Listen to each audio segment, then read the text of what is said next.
우리 홍충금 집사님이 봉독해 주신 이 성경 말씀은 일명 예수님의 어리석은 부자의 비유라고 합니다.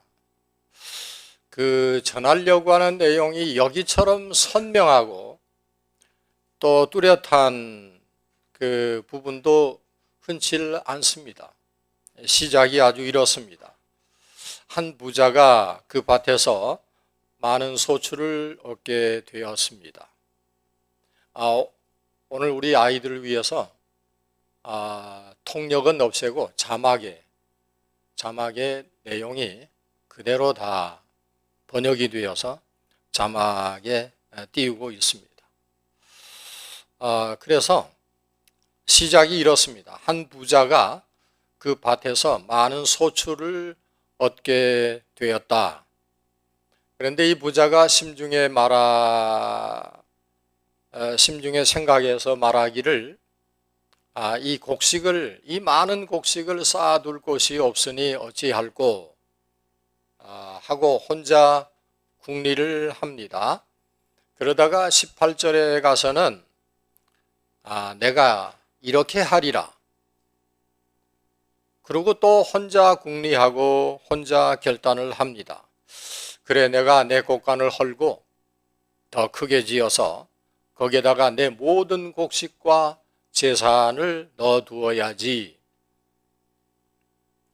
그리고 19절에서는 부자는 또 이렇게 말합니다. 내가 내 영혼에게 이르되 영혼아, 여러 해 쓸 물건을 많이 쌓아두었으니 평안히 쉬고 먹고 마시고 즐기자. 즐거워하자. 자기가 자기 자신에게 이렇게 독백처럼 말하고 있는 것을 봅니다. 생각을 해보면 전혀 나무랄 데가 없는 당연한 생각이지 않습니까? 당연한 생각입니다. 우리 같아도 그랬을 거예요. 그런데 여기에 그 반복되는 표현이 무엇입니까? 여기에 자주 나오는 말이 있습니다. 그게 뭐냐면 내가.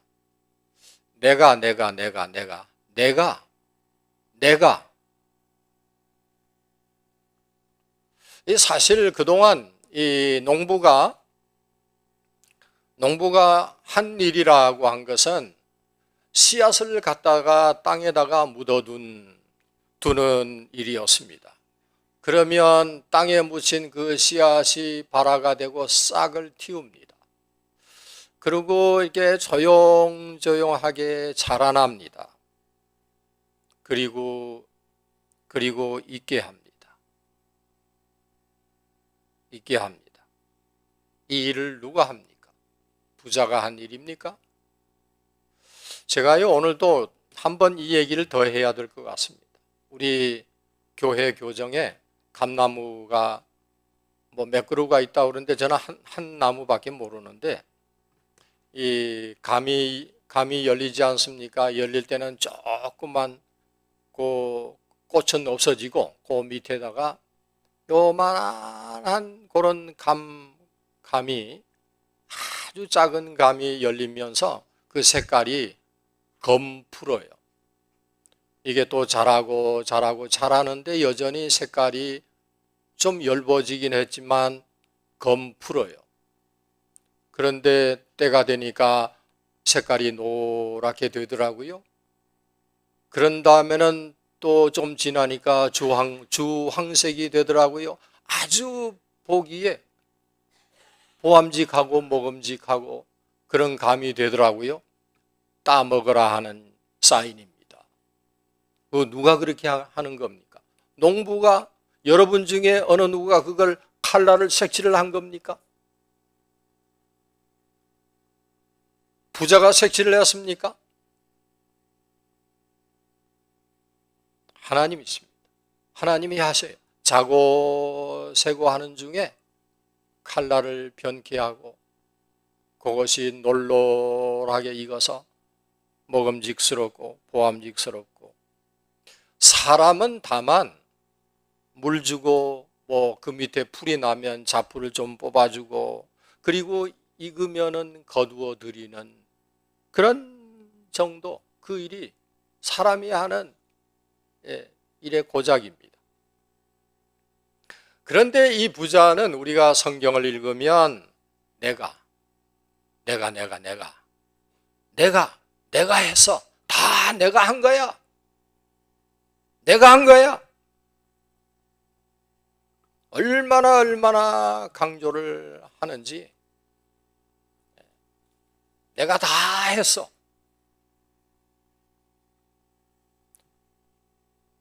아이들이 모여서 자기들 아버지를 자랑하는데,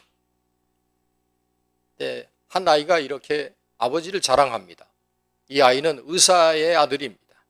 우리 아버지는 말이야, 몇 마디 질문만 하여도 환자들이 100불씩을 던지고 가.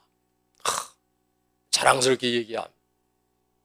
그러니까 옆에 있던 변호사의 아들이 우리 아버지는 책상에 앉아서 그저 책을 찾아보기만 해도 사람들은 250불씩 던지고 가. 그러니까 그 얘기를 듣고 있던 이 목사님의 아들이, 그래, 우리 아버지는 말이야 30분 설교를 하면 6명의 사람들이 교회당 앞으로 헌금을 걷어 나와.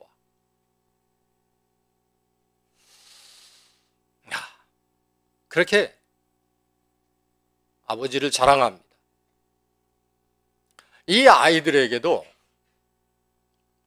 자기 아버지가 많이 벌어들인다 하는데 초점이 맞추어져 있습니다. 오늘 성경의 이 부자의 초점도 부자가 많은 소출을 거두었다 라고 하는데 이렇게 초점이 맞춰져 있는 걸 봅니다.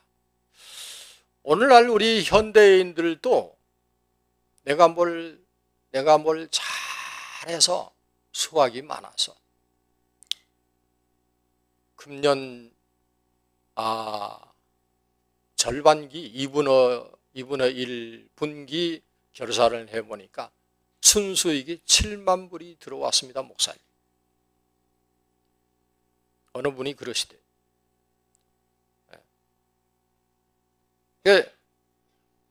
아주 절대적으로 자기가, 여기 아마 이 부자도 그랬을 거예요. 풍작의 원인을 품종 개량을 잘했어. 내가 그렇게 한 거야. 작년에는 이렇게 했더니 안 되는데 금년에 비료를 바꾸었더니 포드라이즈를 이런 종류로 바꾸었더니 그게 아주 효과가 있었어. 잘 된 거야.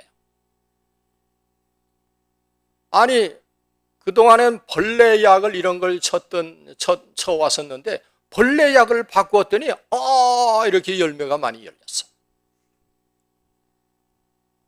모두가 자기가 잘한 것을 이 부자처럼 힘주어서 강조를 하고 있습니다. 그런데 여기에 절대적으로 간과된 것이 무엇입니까?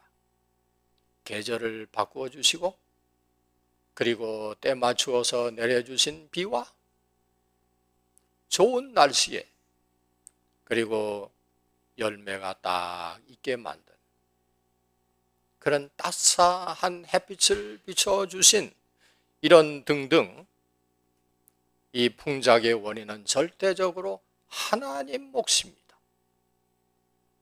하나님 몫입니다. 이 중요한 사실을 이 부자는 잊고 있는 거예요. 그리고 그게 우리고요. 그게 우리들입니다. 이 부자의 얘기를 들은 이스라엘 사람들은 무슨 생각을 했을까요? 당연히 그들은 자기들의 조상인 요셉을 떠올렸을 것입니다. 요셉은 부모의 편애와 형들의 질투로 죽을 위기에 빠졌다가 겨우 살아남아서 그래서 이집트로 팔려가서 노예가 되었습니다. 그런데 요셉은 이집트의 그 바로 왕의 꿈을 풀이해 준 이후로 승승장구하여서 그래서 총리 대신이 되었습니다. 그는 이집트에 풍년이 들 때 많은 풍년이 들 때 이 부자처럼 남은 곡식을 창고를 늘려서 그리고 그 곡간에다가 이 곡물을 쌓아갔습니다. 이 부자처럼 그렇게 쌓아갔습니다. 그런데 결단코 이 부자처럼 내가 먹고 마시고 즐기자 흥청망청 그렇게 소비를 하지 않고 요셉은 흉년을 대비하여서 저장키로 한 것입니다. 정말 풍년의 때가 다 가고 이집트와 그 인근 가나안 땅에까지 기근이 왔습니다. 가나안에 살던 야곱의 가족들이 식량을 구하기 위해서 이집트로 내려왔다가 요셉과 재회를 하지 않습니까? 요셉을 만나게 됩니다. 그 성경은, 우리가 읽는 성경은 요셉이 이렇게 이집트의 총리를 지내는 동안에 유례없는 풍작이 거듭이 되었던 것은 그들 가족들과 재회하게 하려고 했던 하나님의 계획 때문이었다라고 하는 것을 아주 분명하게 고백을 하고 있습니다. 요셉은 이 하나님의 계획에 순종하고 그 계획을 일궈냈습니다. 내가 잘나서 내가 다 한 일이야가 아닌 하나님이 하신 일이야. 그런데 이 부자는 엄청나게 많은 곡식을 거두고서 했던 말을 보십시오. 계속해서 나옵니다. 내 영혼아, 많은 재산을 쌓아두었으니 너는 이제 몇 년 동안을 걱정할 것이 없어. 그러니 실컷 먹고 마시며 즐겨라 라고 하면서 이 부자는 그의 재산과 오로지 물질을 의지하고 물질이 나를 살려줄 거라고 믿었습니다. 전적으로 믿었습니다. 돈이 있어야 사는 거야. 돈이 최고야. 돈을 믿어야 돼. 돈이면 다 되는 거야. 전적으로 의지를 했습니다. 성도 여러분, 이 사람이 누굽니까? 혹 우리들 아닙니까? 현대인들도 그렇습니다. 이 시대는 물질적으로 비교할 수 없을 만큼 발전을 하고 그리고 풍요로워졌습니다. 더군다나 우리 미국은. 그런데도 어찌 행복하다라고 하는 사람 만나기가 그리 어려운지, 풍요롭고 많은 것을 우리는 가졌는데 나 참 행복하다 하는 사람 만나기가 어렵습니다. 정치인들이 나와서 하는 약속은 항상 똑같습니다. 모든 혜택을 주겠다, 돈 많이 벌게 해주겠다, 잘 살게 해주겠다, 일자리 많이 주겠다. 그런데도 누구도 그런 행복을 만나지 못했습니다. 성도 여러분, 사람은 주님이 만드셨습니다. 인간에게 필요한 건 모든 것은 다 그분으로부터 온 것입니다. 당장에 우리 예배실에 공기통을 다 막아버리면 우린 여기서 질식사를 하게 됩니다. 하나님이 주신 공기, 우리는 안 보이니까 내가 저절로 사는 것 같은데 공기뿐이겠습니까? 모든 것이 다 주로부터 온 것입니다. 그래서 하나님께서는 이 부자를 향해서 이렇게 말씀을 하십니다. 이 어리석은 자야, 바로 오늘 밤 내 영혼이 너에게서 떠나가리라. 그러니 네가 쌓아둔 것은 누구의 차지가 되겠느냐? 여러분이 부자가 세웠던 계획 플랜, 그 장밋빛 플랜 계획의 첫날이 내가 이렇게 하리라 이렇게 하리라 한 그 첫날이 마지막 날이 되는 순간입니다. 창고를 세우고 실컷 놀고 먹고 마시고 즐기자 계획했던 오늘날의 그 현실이 그의 영혼이 떠나게 될 오늘 밤의 현실을 전혀 생각하지 못한 것입니다.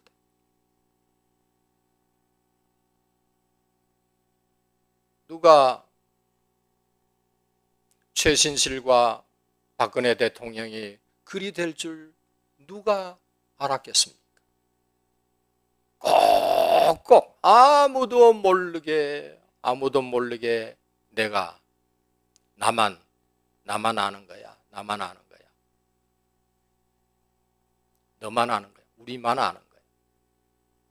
그리고 이거를 막 창고를 늘리고 계속 늘리고 쌓아가자.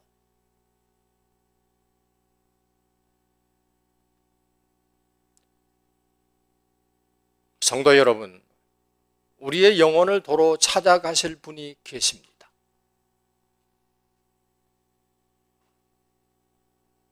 이거 내 것인 줄 아는데 우리의 영혼을 도로 내놓아라 찾아가실 분이 계시다 하는 것을 잊지 마시기를 바랍니다.